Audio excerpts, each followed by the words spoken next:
Hi friends, welcome to our channel. ഇന്ന് നമ്മളൊരു question paper analysis ആണ് ചെയ്യാൻ പോകുന്നത്. 4th സെമസ്റ്റർ BEdലെ EDU 1-2 education thoughts and practices എന്ന പേപ്പറിൻ്റെ ക്വസ്റ്റ്യൻ പേപ്പറാണ് നമ്മൾ അനലൈസ് ചെയ്യാൻ പോകുന്നത്. 2018 നടന്ന എക്സാമിൻ്റെ ക്വസ്റ്റ്യൻ പേപ്പറാണിത്. നമ്മുടെ എക്സാം ഡേറ്റ് ഒക്കെ പബ്ലിഷ് ആയിട്ടുണ്ട്. ഫ്രണ്ട്സ് തീർച്ചയായും പഠിച്ചു തുടങ്ങി കാണുമെന്ന് കരുതുന്നു. അപ്പോൾ ഫ്രണ്ട്സിന് ഈ ഒരു question paper analysis video useful ആവുകയാണെങ്കിൽ തീർച്ചയായിട്ടും നിങ്ങൾ ലൈക്ക് ചെയ്യാൻ മറക്കരുത്. അതേപോലെ നിങ്ങളുടെ വേറെ ഫ്രണ്ട്സിനും ഷെയർ ചെയ്യുകയും ചെയ്യാം. അപ്പോൾ നമുക്ക് ഡീറ്റെയിൽ ആയിട്ട് വീഡിയോയിലോട്ട് പോകാം. EDU 1-2 educational thoughts and practices. Maximum 40 marks ആണ്. ടൈം അലോട്ട് ചെയ്തിട്ടുള്ളത് 2 hours. ക്വസ്റ്റ്യൻ പേപ്പർ 4 ഭാഗങ്ങളായിട്ട് തിരിച്ചിട്ടുണ്ട്. Part A, part B, C and D. അപ്പോൾ നമുക്ക് പാർട്ട് എയിലോട്ട് നോക്കാം. Answer all questions. Each question carries 1 mark. Okay, അപ്പോൾ എല്ലാ ക്വസ്റ്റ്യൻസും അറ്റൻഡ് ചെയ്യണം. ഓരോ ക്വസ്റ്റ്യനും 1 മാർക്ക് വീതമാണുള്ളത്.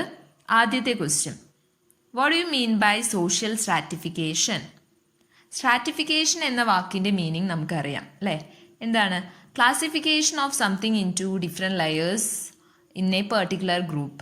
ഒരു ഗ്രൂപ്പിനകത്ത് തന്നെ ഡിഫറെൻറ്റ് ലെയേഴ്സ് ആയിട്ട് ക്ലാസിഫൈ ചെയ്ത് വെക്കുക. അതിനെയാണ് സ്ട്രാറ്റിഫിക്കേഷൻ എന്ന് പറയുക. എങ്കിൽ വാട്ട് ഈസ് സോഷ്യൽ സ്ട്രാറ്റിഫിക്കേഷൻ? നമുക്കറിയാം, സൊസൈറ്റിയിൽ നമുക്ക് അറിയാമല്ലേ, പലതരം ക്ലാസ് ആയിട്ട് ആൾക്കാരെ തരം തിരിച്ചു വെച്ചിട്ടുണ്ട്. അതായത് low class people, middle class people, high class people, അങ്ങനെ ഒരു ക്ലാസിഫിക്കേഷൻ ഉണ്ട്.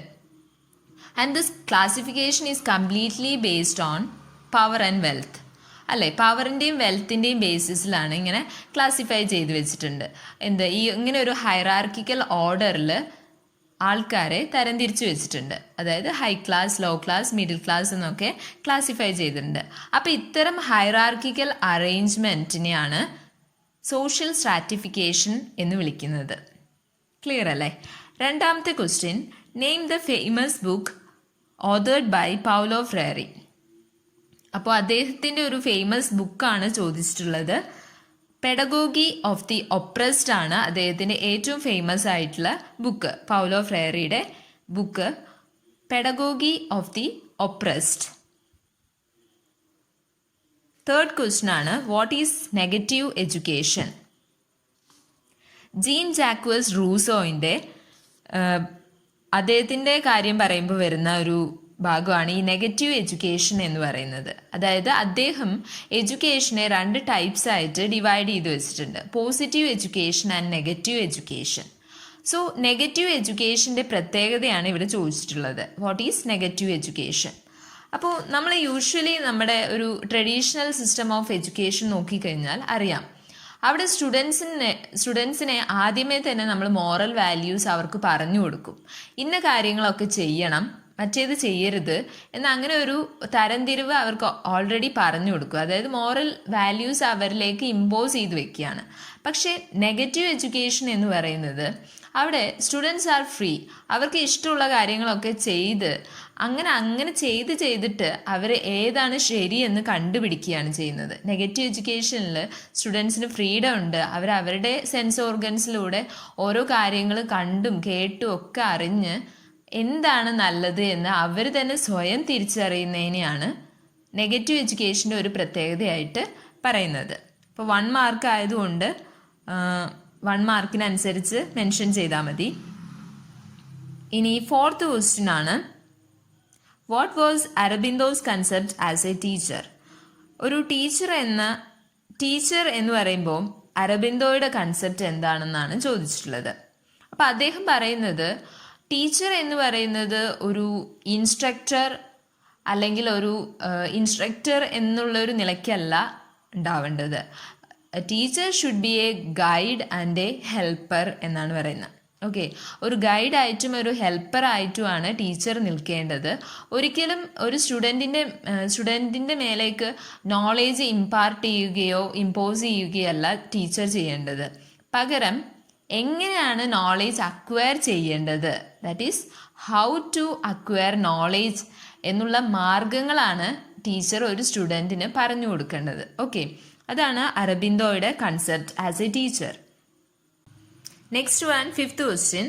What is meant by alternative thoughts in education?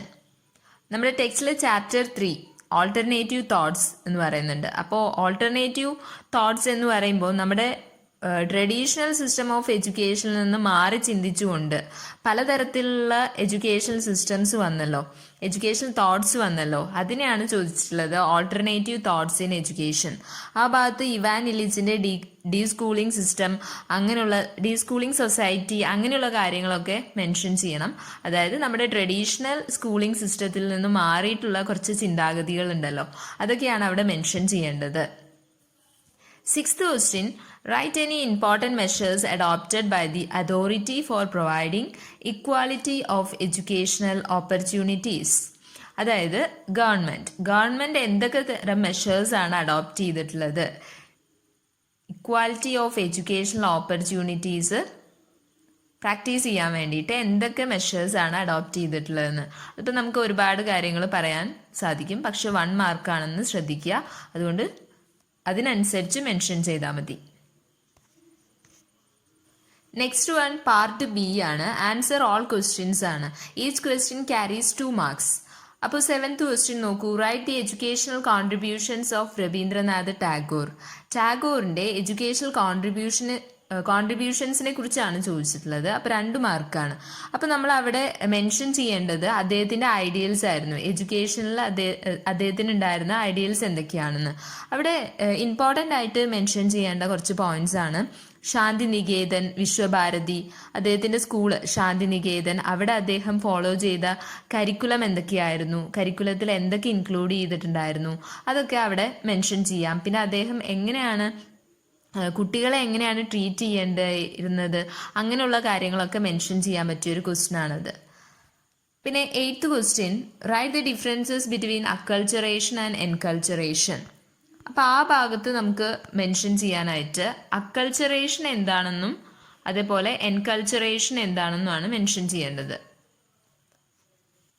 എൻകൾച്ചറേഷൻ എന്ന് പറയുന്നത് the process of learning our own culture is called enculturation. പക്ഷേ the process of learning another culture is called acculturation. അതായത് നമ്മളുടെ സൊസൈറ്റിയിൽ തന്നെ ഇപ്പോൾ ഒരു സൊസൈറ്റി ഒരു കൾച്ചറിൽ നിലകൊള്ളാൻ വേണ്ടിയിട്ട് നമുക്ക് ഒരു ഇൻഡിവിജ്വലിന് ഇന്നതൊക്കെയാണ് ഈ ഒരു കൾച്ചറിൻ്റെ നോംസ് പ്രാക്ടീസസ് എന്നൊക്കെ പറഞ്ഞു കൊടുത്തിട്ട് ഒരു വ്യക്തിയെ ഈ ഒരു കൾച്ചറിലേക്ക് നമ്മൾ കൊണ്ടുവരുന്നു. അതായത് നമ്മുടെ തന്നെ ഇപ്പം നമ്മൾ ഉണ്ടായിക്കഴിഞ്ഞ് നമ്മുടെ ഒരു കൾച്ചർ പഠിച്ച് ഈ ഒരു കൾച്ചറിൻ്റെ ഭാഗമാവുന്നതിനെയാണ് എൻകൾച്ചറേഷൻ എന്ന് പറയുന്നത്. പക്ഷെ അക്കൾച്ചറേഷൻ എന്ന് പറയുന്നത് വേറൊരു കൾച്ചർ പഠിക്കുകയാണ്, അല്ലെങ്കിൽ 2 കൾച്ചറിൻ്റെ ഒരു അസിമിലേഷൻ എന്നൊക്കെ നമുക്ക് പറയാൻ സാധിക്കും. 2 കൾച്ചറിനെയും അസിമിലേറ്റ് ചെയ്തുകൊണ്ടുള്ള ഒരു കാര്യമാണ് അക്കൾച്ചറേഷൻ എന്ന് പറയുന്നത്. പക്ഷെ എൻകൾച്ചറേഷൻ എന്ന് പറയുന്നത് നമ്മുടെ സൊസൈറ്റി നമ്മുടെ കൾച്ചറിലുള്ള കാര്യങ്ങൾ തന്നെ പഠിക്കുന്നതിനെയാണ് എൻകൾച്ചറേഷൻ എന്ന് പറയുന്നത്. അടുത്ത question, list out major factors affecting social change. Social ചേഞ്ചിനെ അഫക്റ്റ് ചെയ്യുന്ന ഫാക്ടേഴ്സ് ആണ് ചോദിച്ചിട്ടുള്ളത്. അപ്പോൾ അതിൽ കുറച്ച് ഫാക്ടേഴ്സ് ഇമ്പോർട്ടൻ്റ് ആയിട്ട് എടുത്ത് പറയേണ്ടി വരും. Physical environment, demographic factor, cultural factor, ideational factor, economic factor, political factor. അപ്പോൾ ഇത്രയും ഫാക്ടേഴ്സ് മെൻഷൻ ചെയ്യാവും നല്ലത്, 2 മാർക്കിൻ്റെ ക്വസ്റ്റ്യൻ ആയതുകൊണ്ട്. അടുത്ത question, explain the role of education in promoting secularism. Secularism നമുക്കറിയാം, നമുക്ക് ഇഷ്ടമുള്ള റിലീജിയൻ പ്രാക്ടീസ് ചെയ്യാം, അതേപോലെ തന്നെ വേറെ റിലീജിയനെ എല്ലാം തന്നെ റെസ്പെക്റ്റ് ചെയ്യുകയും ചെയ്യണം, അല്ലേ? അപ്പോൾ സെക്യുലറിസം നമ്മുടെ സ്കൂളിൽ അല്ലെങ്കിൽ എഡ്യൂക്കേഷൻ്റെ റോൾ എന്താണ്, സെക്യുലറിസം പ്രൊമോട്ട് ചെയ്യാനുള്ള റോൾ എന്താണെന്നാണ് ചോദിക്കുന്നത്. അപ്പോൾ ആസ് എ ടീച്ചർ നമുക്ക് തീർച്ചയായിട്ടും അറിഞ്ഞിരിക്കേണ്ട കാര്യമാണത്. എഡ്യൂക്കേഷൻ എന്തൊക്കെ ചെയ്യാൻ പറ്റും, അതായത് നമുക്കറിയുന്ന കാര്യങ്ങൾ തന്നെ മെൻഷൻ ചെയ്യാവുന്നതേ ഉള്ളൂ. 2 മാർക്കിൻ്റെ ക്വസ്റ്റ്യൻ ആണ്. Next one is part C. Answer any 4 questions in about a page each. Each question carries 4 marks. ഇപ്പോൾ 11th ക്വസ്റ്റ്യൻ നോക്കാം. On the basis of Gandhian approach to education he has been described as an idealist, naturalist and pragmatist. Substantiate. അപ്പോൾ നമുക്ക് ഇവിടെ mention ചെയ്യാൻ പറ്റിയ കാര്യങ്ങൾ Gandhian approach എങ്ങനെയായിരുന്നു എന്ന് മെൻഷൻ ചെയ്യണം. അദ്ദേഹത്തിൻ്റെ ബേസിക് എഡ്യൂക്കേഷനെ കുറിച്ച് മെൻഷൻ ചെയ്യാം. അതേപോലെ craft centred, child centred education അത് മെൻഷൻ ചെയ്തതിന് ശേഷം ഐഡിയലിസം, നാച്ചുറലിസം, പ്രാഗ്മാറ്റിസം ആ കാര്യങ്ങളെല്ലാം നമുക്ക് അറിഞ്ഞിരിക്കണം. ഗാന്ധി എങ്ങനെയായിരുന്നു, ഈ ഐഡിയലിസ്റ്റ് ആയിരുന്നു അദ്ദേഹം, നാച്ചുറലിസ്റ്റ് ആയിരുന്നു, പ്രാഗ്മാറ്റിസ്റ്റ് ആയിരുന്നു എന്നൊക്കെ നമുക്ക് സബ്സ്റ്റാൻഷിയേറ്റ് ചെയ്യാണ് വേണ്ടത്. അപ്പോൾ അതിനെക്കുറിച്ച് ഒരു ഡീപ്പായിട്ടുള്ള നോളേജ് ഉണ്ടെങ്കിൽ മാത്രമേ നമുക്ക് ഈ ഒരു ക്വസ്റ്റ്യൻ ആൻസർ ചെയ്യാൻ പറ്റൂ. അപ്പോൾ തീർച്ചയായിട്ടും ആ കാര്യങ്ങളൊക്കെ മെൻഷൻ ചെയ്യണം. നെക്സ്റ്റ് ക്വസ്റ്റ്യൻ നോക്കൂ. Write the salient features of national policy on education 1986. NPE 1986 salient ഫീച്ചേഴ്സിനെ കുറിച്ചാണ് ചോദിച്ചിട്ടുള്ളത്. അപ്പോൾ ഒരുപാട് ഫീച്ചേഴ്സ് ഉണ്ട്, നമുക്ക് എല്ലാതും മെൻഷൻ ചെയ്ത് പിന്നെ അതിൻ്റെ ഫീച്ചേഴ്സിനെ എക്സ്പ്ലെയിൻ ചെയ്യാവൂ നല്ലത്. അപ്പോൾ ഫസ്റ്റ് വൺ എന്ന് പറയുന്നത് based on constitutional principles. Okay. പിന്നെ രണ്ടാമത്തെ കാര്യം നാഷണൽ സിസ്റ്റം ഓഫ് എഡ്യൂക്കേഷൻ. ഞാൻ ജസ്റ്റ് ഫീച്ചേഴ്സ് മെൻഷൻ ചെയ്യാണ്, അത് എക്സ്പ്ലെയിൻ ചെയ്യാനുണ്ട് കേട്ടോ. പിന്നെ അതേപോലെ തന്നെ മിനിമം ലെവൽസ് ഓഫ് ലേണിങ്ങിന് ഇമ്പോർട്ടൻസ് കൊടുത്തിരുന്നു. അതേപോലെ പ്രൊമോഷൻ ഓഫ് ലാംഗ്വേജ്, പിന്നെ early childhood care and education, Navodaya സ്കൂൾസിന് ഇമ്പോർട്ടൻസ് കൊടുത്തിരുന്നു. ഓപ്പൺ ആൻഡ് ഡിസ്റ്റൻസ് ലേണിങ്ങിന് ഇമ്പോർട്ടൻസ് കൊടുത്തിരുന്നു. അങ്ങനെ ഒരുപാട് സാലിയൻ ഫീച്ചേഴ്സ് ഉണ്ട് NPE 1986. അപ്പം ആ കാര്യങ്ങളൊക്കെ തീർച്ചയായിട്ടും മെൻഷൻ ചെയ്യണം. അടുത്തത് 13th question. Is it possible to enhance quality of education through common neighbourhood schools? Explain. അതായത് നമ്മുടെയും കൂടി ഒരു അഭിപ്രായം മെൻഷൻ ചെയ്യാനുള്ളൊരു ഏരിയ ആണ് ഇപ്പോൾ 13th ക്വസ്റ്റ്യൻ. അതായത് നമ്മുടെ കോമൺ നെയ്ബർഹുഡ് സ്കൂൾസ് എന്ന് പറയുമ്പോൾ നമ്മുടെയൊക്കെ അടുത്ത്, ഇപ്പോൾ വീടിനടുത്തൊക്കെ ഉണ്ടാവുമല്ലോ പ്രൈമറി സ്കൂൾസ്, UP സ്കൂളൊക്കെ ഉണ്ടാവുമല്ലോ. അപ്പോൾ അത്തരം സ്കൂളുകൾ കൊണ്ട് എഡ്യൂക്കേഷൻ്റെ ക്വാളിറ്റി എൻഹാൻസ് ചെയ്യാൻ പറ്റുമോ എന്നാണ് ചോദിച്ചിട്ടുള്ളത്. അത് നമ്മുടെ അഭിപ്രായങ്ങളും പിന്നെ അതേപോലെ റിലവൻ്റ് ആയിട്ടുള്ള പോയിന്റ്സും അവിടെ മെൻഷൻ ചെയ്യണം. നെക്സ്റ്റ് നമ്മൾ ഡിസ്കസ് ചെയ്യാൻ പോകുന്നത് 14th question. Explain John Dewey's influence on modern education. തീർച്ചയായിട്ടും ജോൺ ഡെവി എന്ന് കേൾക്കുമ്പോൾ നമുക്ക് തീർച്ചയായിട്ടും ഓർമ്മ വരുന്ന കാര്യങ്ങളാണ് അദ്ദേഹത്തിൻ്റെ പ്രൊജക്റ്റ് മെത്തേഡ്, അതേപോലെ ക്രിറ്റിക്കൽ തിങ്കിങ് എന്നുള്ള കാര്യങ്ങളൊക്കെ. അതേപോലെ കരിക്കുലത്തിൽ എക്സ്പീരിമെൻസിനും എക്സ്പീരിയൻസിനും ഇമ്പോർട്ടൻസ് കൊടുക്കണം എന്ന് പറഞ്ഞ കാര്യങ്ങളൊക്കെ. അപ്പോൾ ജോൺ ഡെവിയുടെ ഇൻഫ്ലുവൻസ് എത്രത്തോളം ഉണ്ട് മോഡേൺ എഡ്യൂക്കേഷനിൽ നിന്നാണ് ചോദിച്ചിട്ടുള്ളത്. അപ്പോൾ ഇത്തരം കാര്യങ്ങളൊക്കെ ഇൻക്ലൂഡ് ചെയ്യാൻ ശ്രദ്ധിക്കുക. 15th one. List out the issues in curriculum development. Curriculum ഡെവലപ്മെൻറ്റിൻ്റെ ഇടയ്ക്കുള്ള ഇഷ്യൂസ് എന്തൊക്കെയാണ്? ഒരുപാട് ഇഷ്യൂസ് ഉണ്ട്. അപ്പോൾ അതിൽ ഇമ്പോർട്ടൻ്റ് ആയിട്ടുള്ളതൊക്കെ മെൻഷൻ ചെയ്യാൻ ശ്രമിക്കുക. അപ്പോൾ ലാക്ക് ഓഫ് അക്കാഡമിക് റിസർച്ച് അതൊരു മെയിൻ ഇഷ്യൂ ആണ്. അതേപോലെ തന്നെ absence of school teachers involvement, teachers അതിൽ പങ്കെടുക്കാതെ കരിക്കുലം കൺസ്ട്രക്ട് ചെയ്യുമ്പോൾ ഉണ്ടാകുന്ന പ്രശ്നങ്ങൾ, അതേപോലെ കരിക്കുലം ഔട്ട്ഡേറ്റഡ് ആയിട്ടുള്ള പ്രശ്നങ്ങൾ, അങ്ങനെയുള്ള കാര്യങ്ങളൊക്കെ ഇഷ്യൂസ് ആയിട്ട് പറയാൻ സാധിക്കും. പിന്നീടുള്ള question 16th one. Brief out social justice with special reference to doctor Ambedkar. അപ്പോൾ സോഷ്യൽ ജസ്റ്റിസ് എന്താണെന്ന് അറിയണം. സോഷ്യൽ ജസ്റ്റിസ് എന്ന് പറയുന്നത് സൊസൈറ്റിയിൽ എല്ലാ തരം ആൾക്കാരെയും ഈക്വൽ ആയിട്ട് ട്രീറ്റ് ചെയ്യുക, എല്ലാവർക്കും equal opportunities, equal rights, everything. അപ്പോൾ അതിനെയാണ് സോഷ്യൽ ജസ്റ്റിസ് എന്ന് പറയുന്നത്. അപ്പോൾ തീർച്ചയായിട്ടും ഇവിടെ സ്പെഷ്യൽ റെഫറൻസ് കൊടുക്കാൻ പറ്റുന്നുണ്ട് ഡോക്ടർ BR അംബേദ്കർ.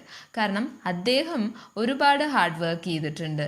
ഈ ഒരു സോഷ്യൽ ജസ്റ്റിസ് എന്നുള്ളൊരു കാര്യം കൊണ്ടുവരാനായിട്ട് അദ്ദേഹം ഒരുപാട് ഹാർഡ് വർക്ക് ചെയ്തിട്ടുണ്ട്. നമുക്കറിയാം പണ്ട് ഇന്ത്യയിൽ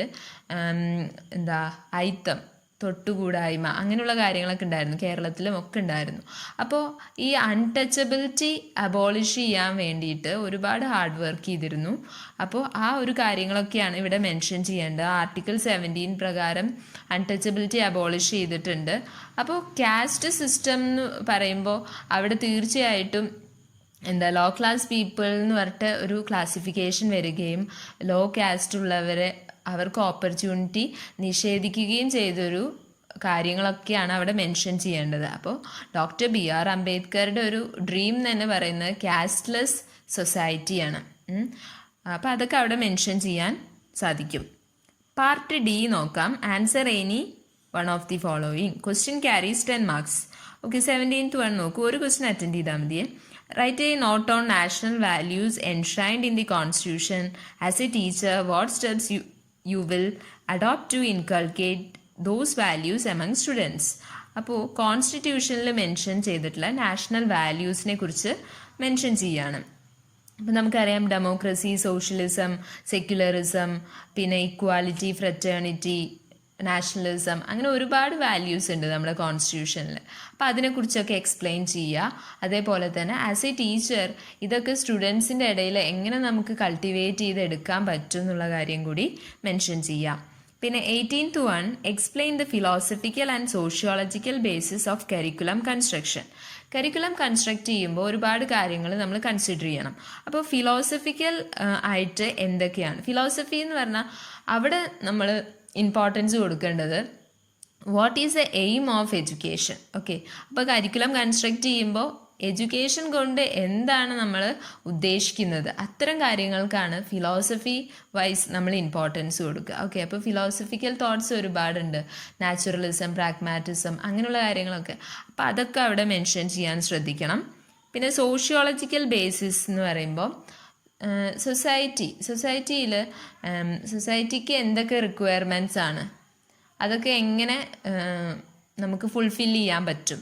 കരിക്കുലം കൺസ്ട്രക്ട് ചെയ്യുമ്പോൾ ഒരു ലേണറിനെയും കൂടി ഇൻക്ലൂഡ് ചെയ്തുകൊണ്ട് വേണം കരിക്കുലം കൺസ്ട്രക്ട് ചെയ്യാനായിട്ട്.